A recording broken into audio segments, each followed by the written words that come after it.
Jeremias, capítulo 9. Capítulo 9 do livro de Jeremias, profeta Jeremias.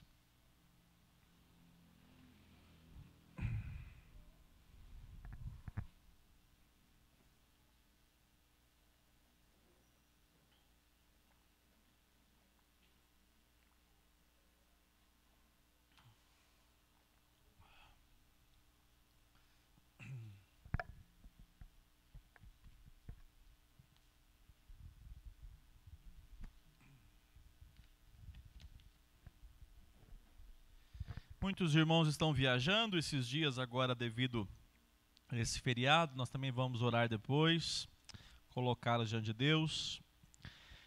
Profeta Jeremias, capítulo 9, nós leremos o verso 23 e 24.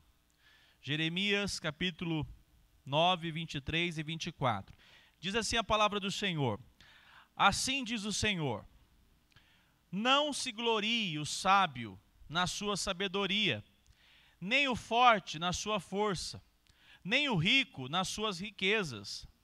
Mas aquele que se gloria, glorie-se nisto, em me conhecer e saber que eu sou o Senhor e faço misericórdia, juízo e justiça na terra, porque destas coisas me agrado, diz o Senhor. Mais uma vez, vamos ler bem forte juntos, o 24? Vamos lá. Mesmo que você, se tiver uma versão diferente, você lê na tela, tá bom? Se for igual, você lê na sua Bíblia. Aqui na tela está igual a minha. Vamos lá, bem forte. Mas aquele que se gloria, glorie-se nisto, em me conhecer e saber que eu sou o Senhor e faço misericórdia, juízo e justiça na terra, porque destas coisas me agrado, diz o Senhor. Amém. Senhor, obrigado pela tua palavra, obrigado pela liberdade de culto que temos no nosso país.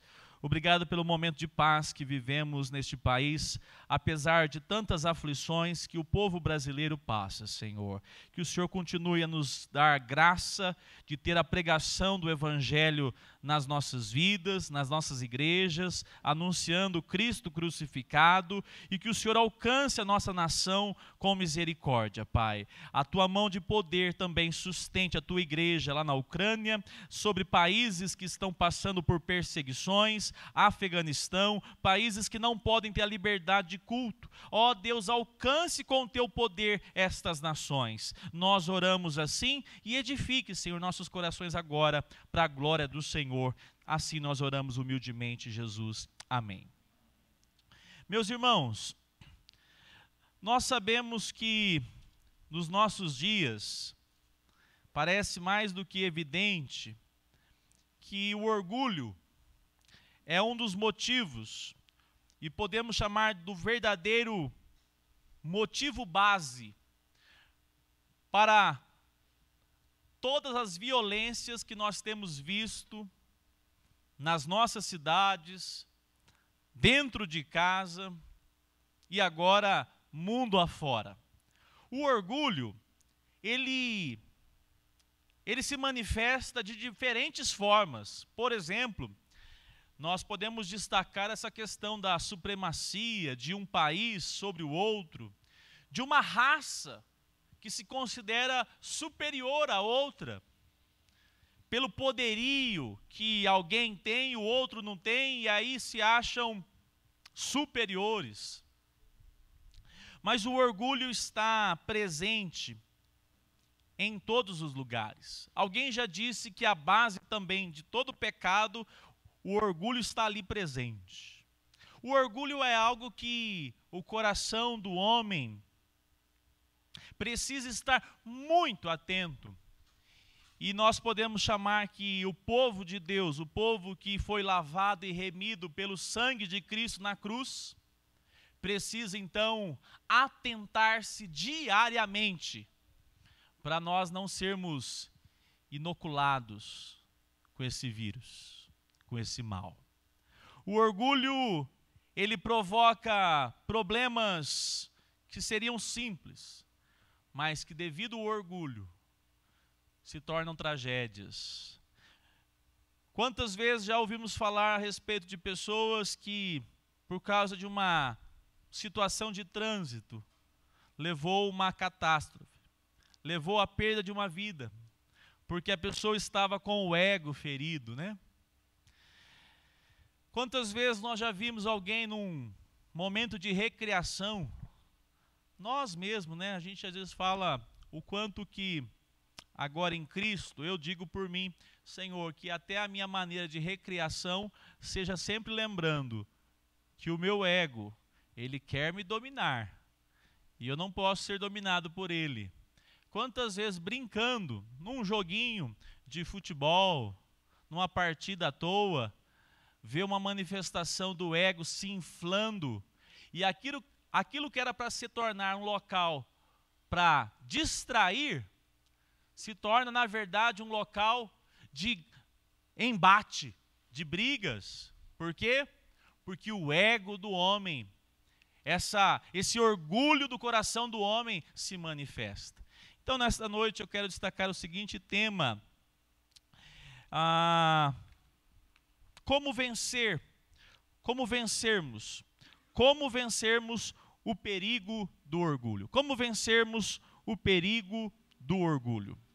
Amados irmãos, a palavra de Deus, ela sempre nos aponta como vencermos esta vida, como atravessarmos os desafios diários e como agora em Cristo nós podemos de fato discernir aquilo que é perigoso, que está sempre diante de nós, e nós não cairmos nos velhos erros.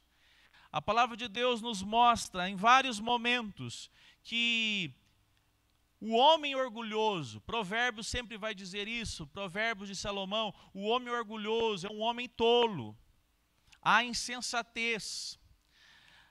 O pastor John Piper, ele cita a seguinte frase: a humildade só pode sobreviver na presença de Deus. Quando Deus desaparece, a humildade desaparece. Aliás, podemos dizer que a humildade segue a Deus como uma sombra. Meus irmãos, quando nós nos tornamos sofisticados demais, nós achamos que Deus não serve para nós. Quando nós nos tornamos sofisticados demais para falarmos assim, eu preciso manifestar humildade. Humildade. A palavra humildade, ela nos nossos dias, ela não é destacada na mídia. Ela não é destacada nos programas aí que agora as câmeras cercam lá dia e noite. Não. Porque essa palavra humildade, ela de fato, ela só pode estar acompanhada se uma pessoa está voltada para entender o propósito que Deus tem para nós aqui nessa caminhada. É interessante pensarmos a respeito dessa humildade. Alguém já disse que a humildade não está presente nas relações aí fora, porque ninguém quer dizer para ninguém, por exemplo, a palavra, eu te agradeço. Tem um hino, né? Tem um cântico que a gente canta, eu te agradeço, né? Toda hora fala assim, eu te agradeço pelos meus pecados, te agradeço, te agradeço. Pode observar que nós temos vivido uma relação muito conflitante com as pessoas manifestarem isso. Quanto mais hoje as pessoas querem de fato serem autossuficientes. E se possível não agradecer a ninguém, porque o mérito é próprio, o mérito é daquilo que ela possui. E Jeremias escreve, a pessoa se gloria na sua sabedoria, a pessoa se gloria na sua força, a pessoa se gloria naquilo que ela tem de posses, porque ela é rica. A pessoa se gloria naquilo que ela acredita ter e ser superior ao outro. O orgulho ele é uma manifestação de um coração que se afastou de Deus. Por quê? Porque todo orgulhoso não consegue ter uma boa relação com as pessoas. Você já viu um orgulhoso? Um orgulhoso, você pega o telefone, se você tiver um orgulhoso no outro lado, ele só fala das glórias dele. É quase um monólogo. Se você quiser interagir, você tem que fazer uma pergunta relacionada à vida dele. E a nossa relação com uma pessoa orgulhosa é sempre destacando o outro que é orgulhoso. O desafio é identificar em nós o orgulho presente. Alguém já mencionou que isto, de fato, é um trabalho, uma palavra que o Hernandes usa muito, eu já ouvi, hercúleo. Uma palavra estranha, né? É um desprendimento para se esforçar, para dizer assim, eu preciso me esforçar muito para identificar as facetas do orgulho no meu coração. Porque ele se camufla e é mais visto nos outros do que em nós. E nós sabemos que existem nos nossos dias muitas pessoas orgulhosas. Pessoas orgulhosas porque não conhecem a Deus. E se não conhecem a Deus, a relação que elas têm com Deus, ela vai refletir com as pessoas. Então, por exemplo, frases como, você sabe com quem você está falando? Vocês já viram presenciaram essas cenas horrorosas, né? Algo que deixe claro que a pessoa, ela está tão incomodada que ela tem que dar uma carteirada, né? Você não sabe quem sou eu? Esses dias, um aluno do 6º ano me fez uma pergunta que eu falei assim, prepara ego, emborca ego. Eu estou lá, né, conversando com eles e eu disse para eles, nós estamos numa relação de aprendizagem. E eu só com gesto assim, né? Aí o aluno só observando. Aí ele pegou e falou assim, professor, levantou a mão, todo educado, levantou a mão. Interessante, então a gente pode, eu queria ver com o senhor, se acontecer do senhor fazer alguma coisa ou falar que estiver errado, eu posso falar que está errado? Aí você olha para um aluno do 6º ano e a turma toda ouvindo ele. E o que você faz? Dá uma carteirada. Eu sou o professor aqui, né? Eu falei, não. Eu quero que você fique atento. Se eu errar, ainda mais se for acento ali, você me ajuda, hein? Qual que está o acento errado ali? Porque nós estamos todos num processo de aprendizagem. Eu posso conhecer muito. E de repente alguma coisa que você conhece, eu não conheço. E nós estamos num processo de ensino e aprendizagem. É isso que a pedagogia hoje preza tanto. Numa relação que não é somente de um que sabe tudo e o outro não sabe nada. Mas para chegar nesse ponto, a pessoa tem que muitas vezes falar assim, nossa, um menino de 6º ano falar que estou errado, né? Lá dentro fica assim, mas como assim? O que ele vai me ensinar? O que ele vai me ensinar? E a nossa relação, ela sempre tende a se manifestar quando nós achamos que dominamos alguma coisa. Quando nós possuímos alguma coisa. Quando nós temos. E isso, meus irmãos, a palavra do Senhor vai nos advertir. Houve um rei, um líder, chamado Nabucodonosor. Eu não vou ler agora. Mas eu quero destacar que o orgulho sempre esteve presente nos líderes. É uma tentação muito grande. E diz assim que Nabucodonosor, depois de construir toda a Babilônia, todo mundo ouve falar da Babilônia, todo mundo. A Babilônia era linda, maravilhosa, e um certo dia ele está deitado na sua cama, aparente não fazendo nada de mal, aparentemente não. Mas diz assim que ele disse assim, construir a Babilônia. Só isso que diz o texto lá em Daniel. Construir a Babilônia. Sabe o que Deus faz? Olha só, um líder, hein? Um líder mundial. O orgulho essa soberba, essa arrogância. Deus diz assim: a partir de hoje, você vai pastar com os animais que recebem a relva da noite no lombo, o orvalho. E aquele homem foi ficar entre os animais por quanto tempo? Tomando sereno. 7 anos. Até o número é perfeito. Quando passou os 7 anos, comendo mato. O que o povo teve que fazer? Interdita o rei, tá doido? Bota para lá, isso aí já foi. Olha que coisa, né? Lá no livro do profeta Daniel. E aí esse homem todo jactancioso, soberbo, foi viver entre os animais. E diz o texto que ele ficou lá entre os animais mesmo. Teve que colocar outro rei no lugar dele. Depois de 7 anos, voltou à consciência e disse: só existe um Deus, só existe um Deus todo-poderoso. E não sou eu, é Ele. Interessante, né? Interessante. Mas para destacar nesta noite, meus irmãos, um primeiro aspecto. O orgulho está presente no coração dos líderes. Está presente nos corações dos líderes mundiais. Está presente porque a tentação é muito grande de ser maior do que o outro. Haja vista o que nós estamos vendo nesse contexto aí de guerras. E agora a guerra. Rússia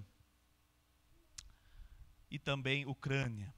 Mas essa manifestação, meus irmãos, ela se dá em vários níveis. Em vários níveis. A palavra de Deus nos deixa bem claro que nós temos de fato um grande desafio. Porque na realidade o orgulho é uma manifestação da incredulidade. O orgulho é uma manifestação da incredulidade. Ele apenas enxerga a si mesmo. Ele apenas tem olhos para as suas próprias conquistas.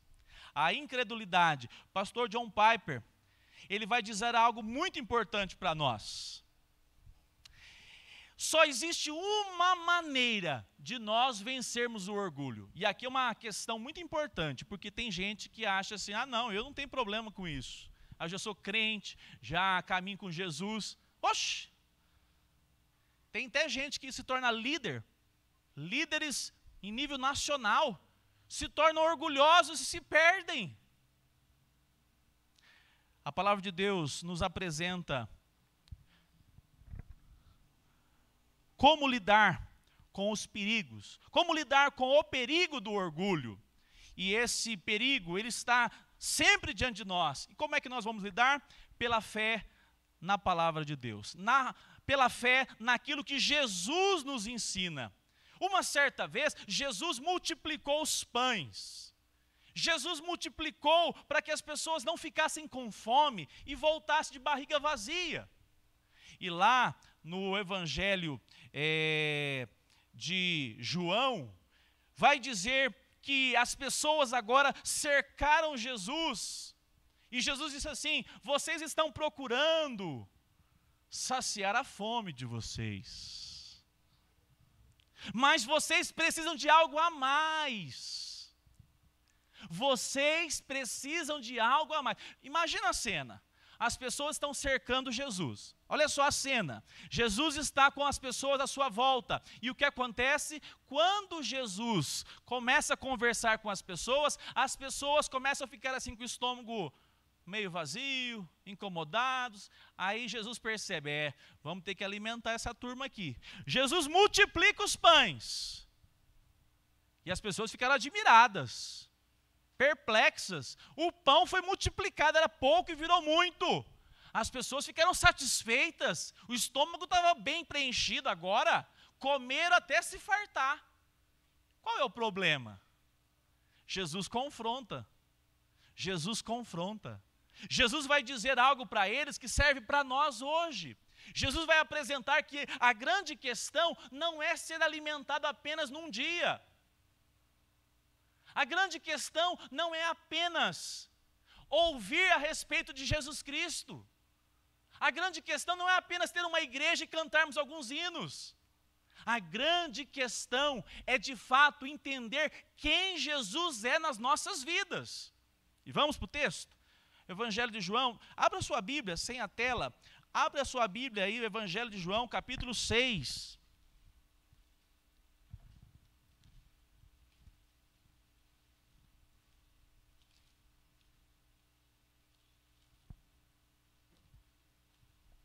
Verso 35, 6:35. Diz assim a palavra do Senhor. Jesus respondeu: eu sou... Que tipo de pão é esse aqui? É um pão diferente. Eu sou o pão da vida. Quem vem a mim jamais terá fome. E quem crê em mim jamais terá sede. Foi isso que Jesus respondeu para quem estava cercando Jesus e tinha acabado de, como diz, enchendo a barriguinha, o buchinho, e estava ali tudo satisfeito. Porque a gente fica, não fica? Comi um pão de queijo ontem, dona Marlene, que delícia, fui embora satisfeito. É bom? É bom ou não é ter as nossas necessidades satisfeitas? É bom.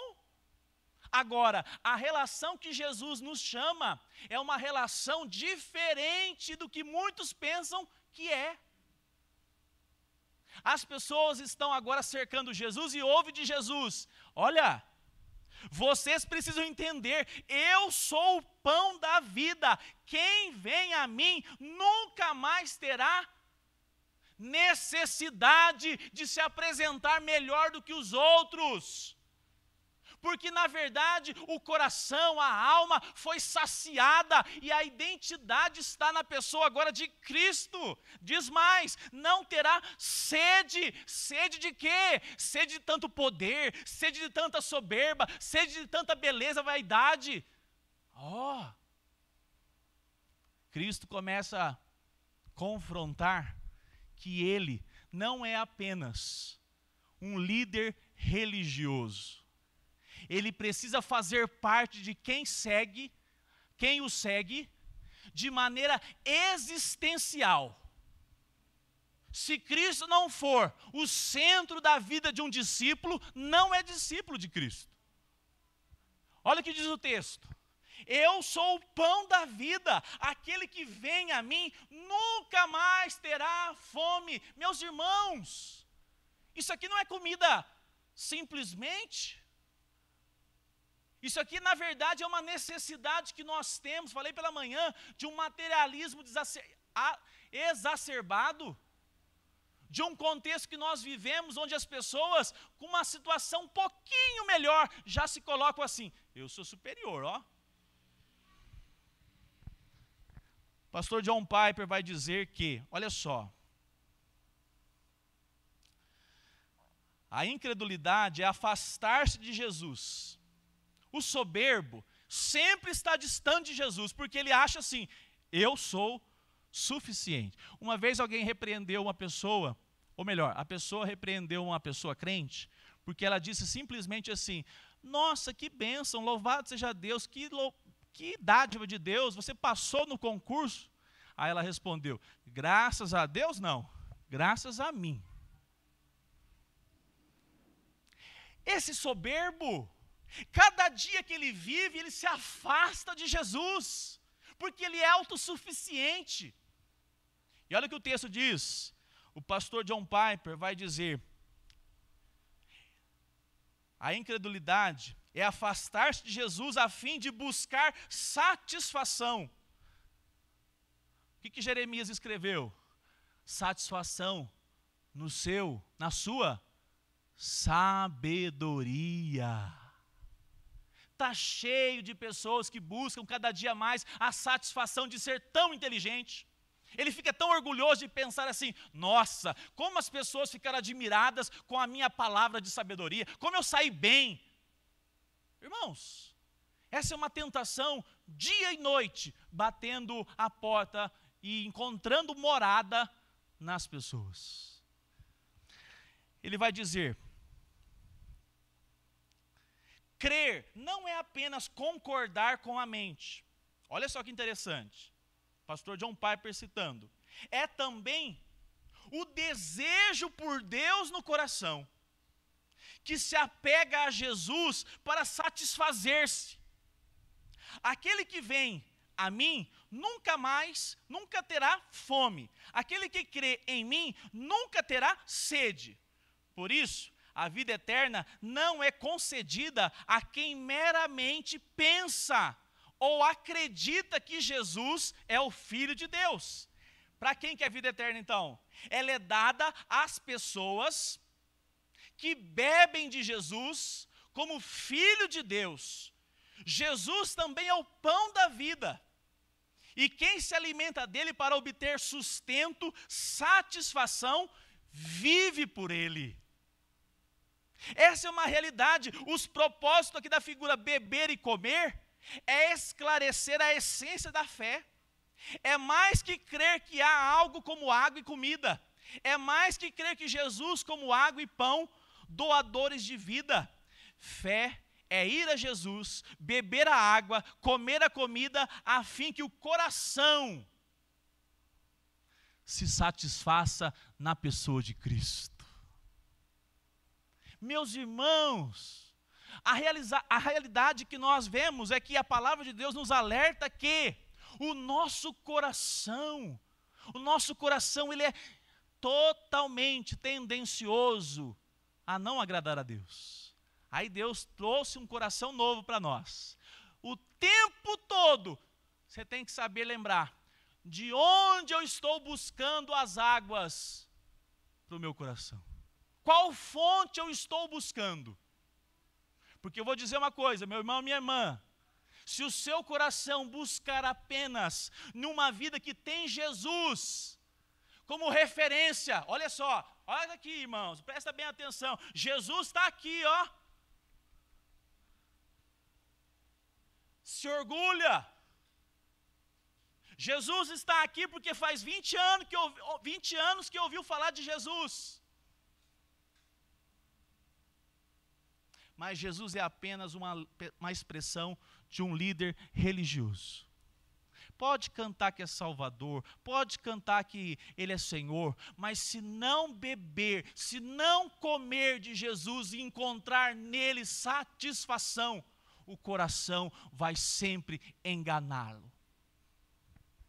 A palavra de Deus, ela nos mostra, então, que é por isso que nós estamos vivendo uma geração, parece que nunca houve tanta vaidade, né? Tanto, digamos assim, glamour.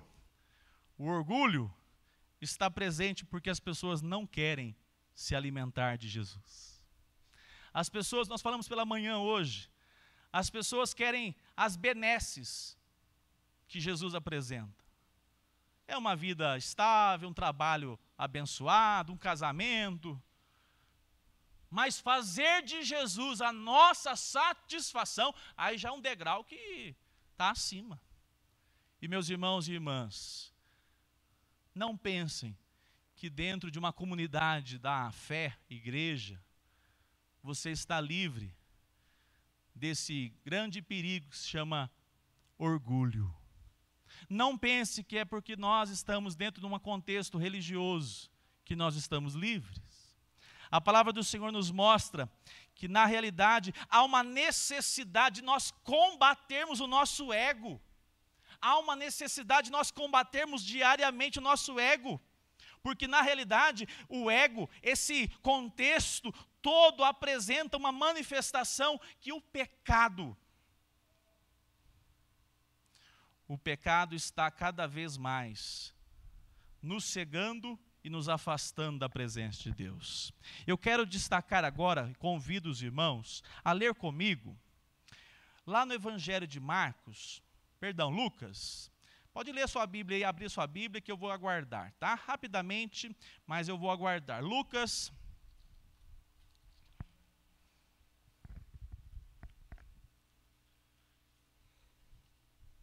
7:36. Então eu destaquei um perigo que nós vemos toda hora. O perigo que nós corremos. Porque o perigo da soberba, o perigo do orgulho está presente no coração de líderes mundiais, pode estar no coração de um professor, pode estar no coração de pessoas que estão em funções de destaque, mas o coração é corrupto, o coração é mau, e se aproveita daquela circunstância para, na verdade, produzir tudo aquilo que nós chamamos de mera vaidade. A palavra de Deus apresenta assim. E então eu quero destacar Lucas capítulo 7, verso 7, deixa eu ver se é 7. 7:36. Lucas 7:36.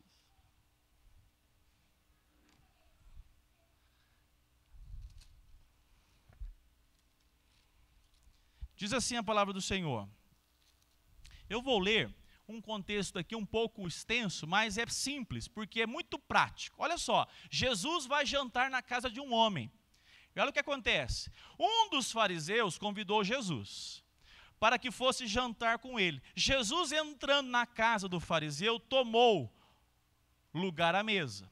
E eis que uma mulher da cidade, pecadora, sabendo que ele estava jantando na casa do fariseu, foi até lá com um frasco feito de alabastro, cheio de perfume. E estando por detrás, aos pés de Jesus, chorando, molhava-o com as suas lágrimas e os enxugava com os seus próprios cabelos. Ela beijava os pés de Jesus e os ungia com perfume. Ao ver isso, o fariseu, que era o dono da casa, que havia convidado, disse consigo mesmo: se esse aí fosse profeta, bem saberia quem é o tipo de mulher é esta que está tocando nele, porque é uma pecadora. Jesus, dirigindo ao fariseu, e lhe disse: Simão, tenho uma coisa para lhe dizer. Ele respondeu: diga, mestre. Jesus continuou: certo credor tinha 2 devedores. Um lhe devia 500 denários e o outro devia 50. E como eles não tinham como que pagar, o credor perdoou as dívidas de ambos. Qual deles, portanto, o amará mais? Simão respondeu: penso que é aquele a quem mais perdoou. Jesus disse: você julgou bem. E voltando-se para a mulher, Jesus disse a Simão, olha só, dentro da casa do Simão: você está vendo esta mulher? Quando entrei aqui em sua casa, você não me ofereceu água para lavar os pés. Esta, porém, molhou os meus pés com lágrimas e os enxugou com os seus cabelos. Você não me recebeu com um beijo na face.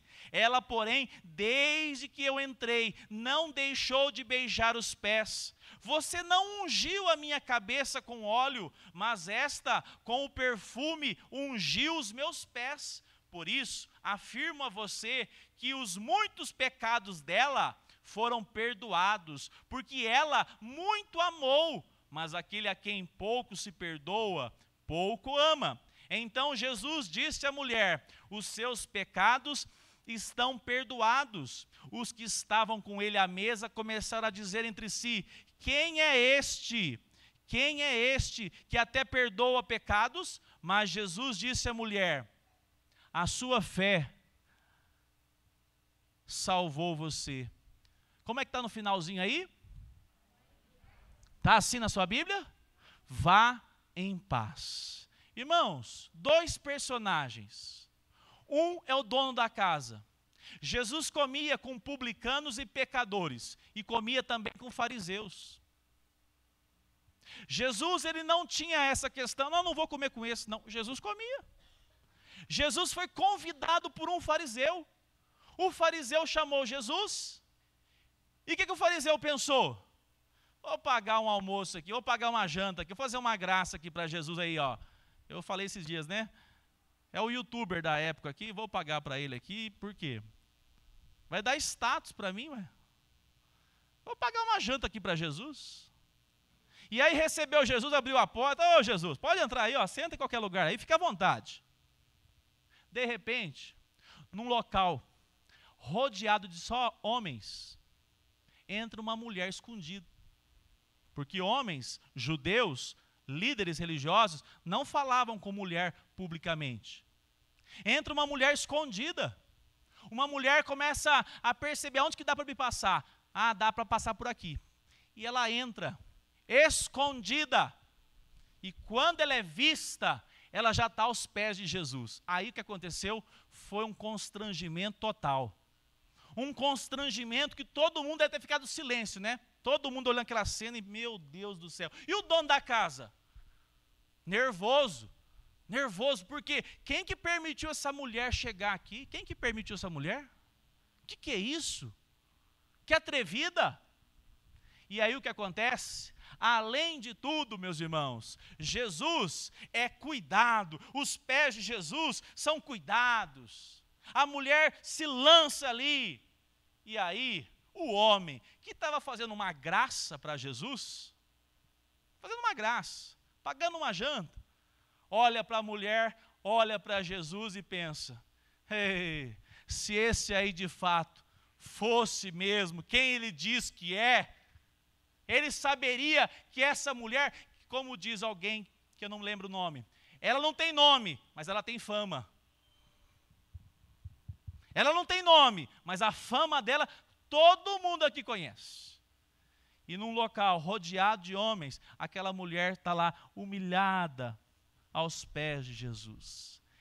E Jesus interrompe aquele homem, interrompe o pensamento do homem, bate bem no ombro dele e falou assim, olha, como é o texto aqui, essa passagem aqui eu quero destacar com vocês.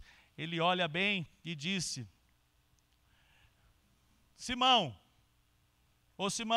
presta atenção, 2 pessoas deviam, uma mais e uma menos.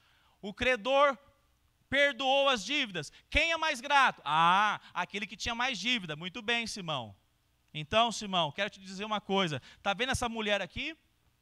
Essa mulher aqui, desde que eu cheguei aqui, ela não para de colocar unguento, e unguento naquela época, qual que é o perfume do momento, cara, aí, os importados?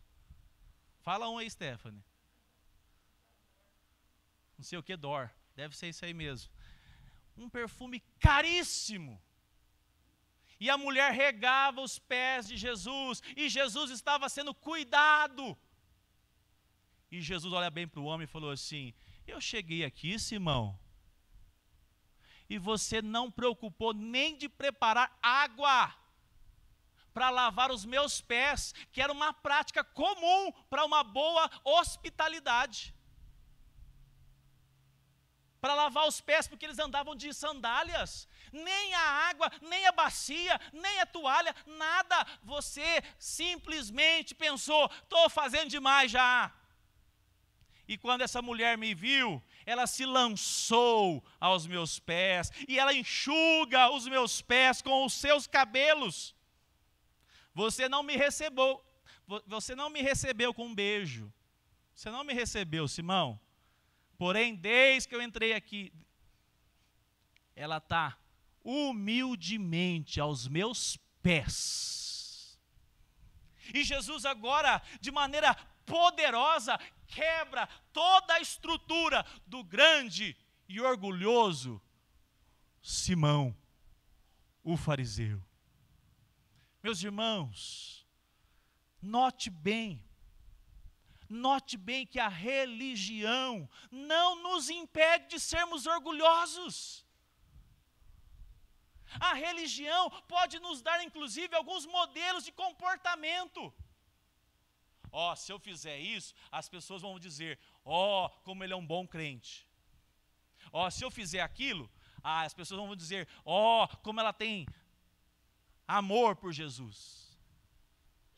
Mas a realidade, meus irmãos, é que esse homem, ele se apoiava naquilo que ele mesmo achava que ele era.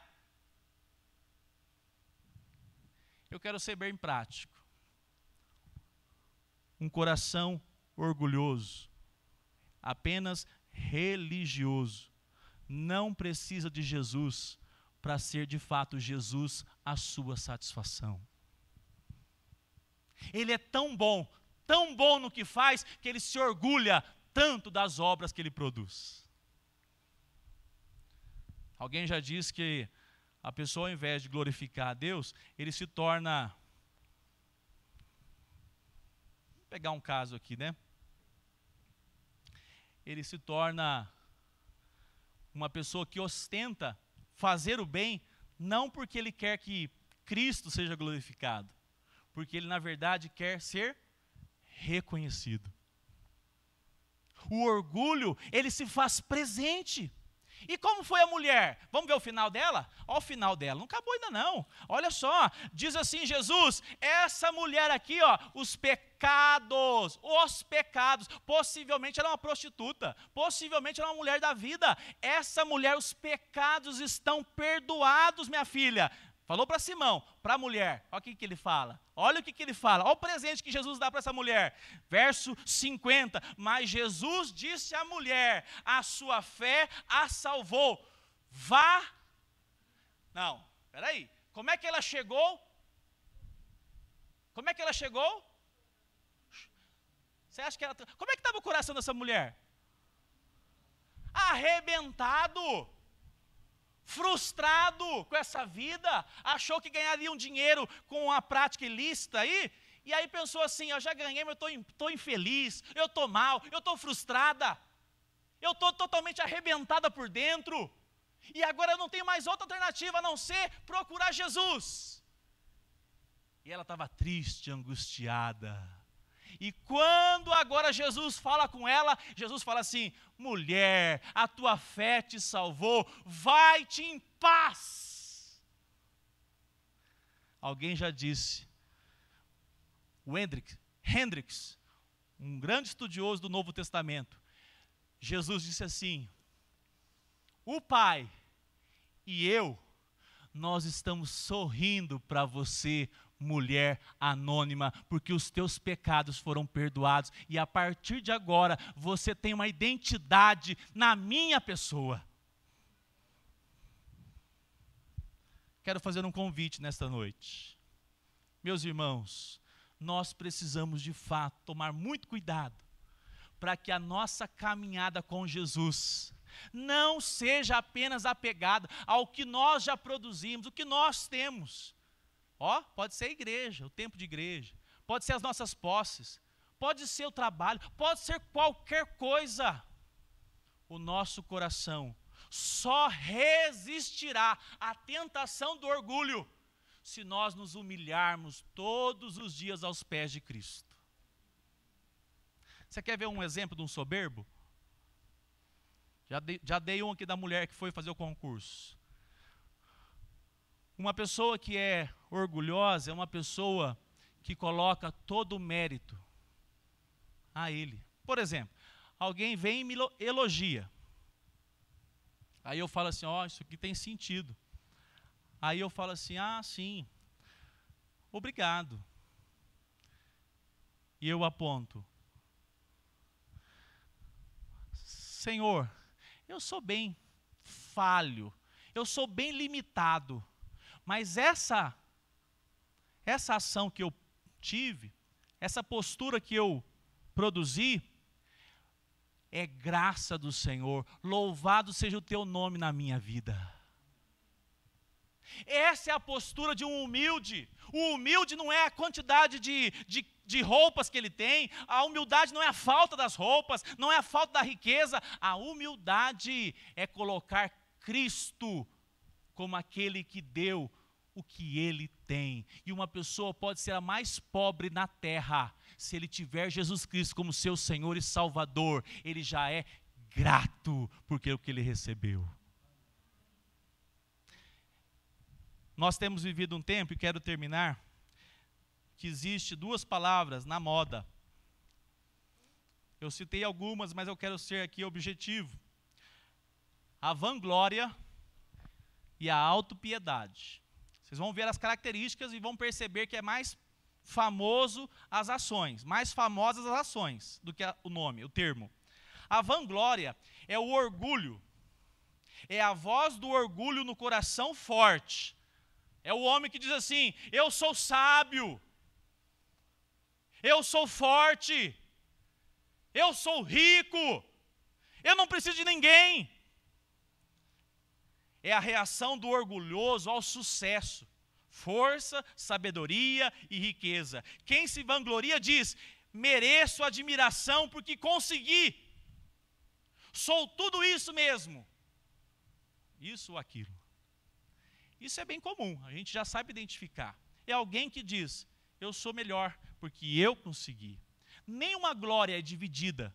Nenhuma glória é dividida com a esposa, com o esposo, com o colega, com aquelas pessoas que ajudaram ele na profissão, muito menos Jesus Cristo.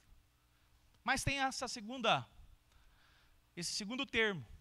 A autopiedade é a voz do orgulho no coração do fraco. É a reação do orgulhoso, é a reação do coração orgulhoso no sofrimento. Ele é fraco, ele é inculto, ele é pobre, que tem pena de si mesmo e diz: mereço admiração, reconhecimento, porque fiz um sacrifício tão grande.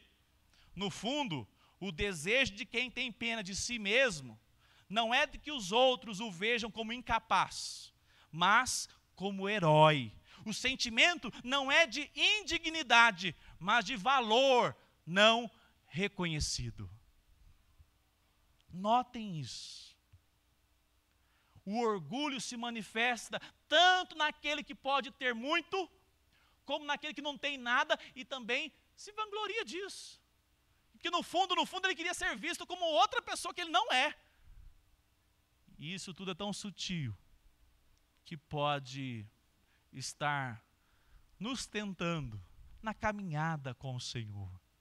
Então eu termino dizendo, nesta noite, meus irmãos, eu quero ler com os irmãos juntos, bem forte, Evangelho de João, capítulo 6, verso 35.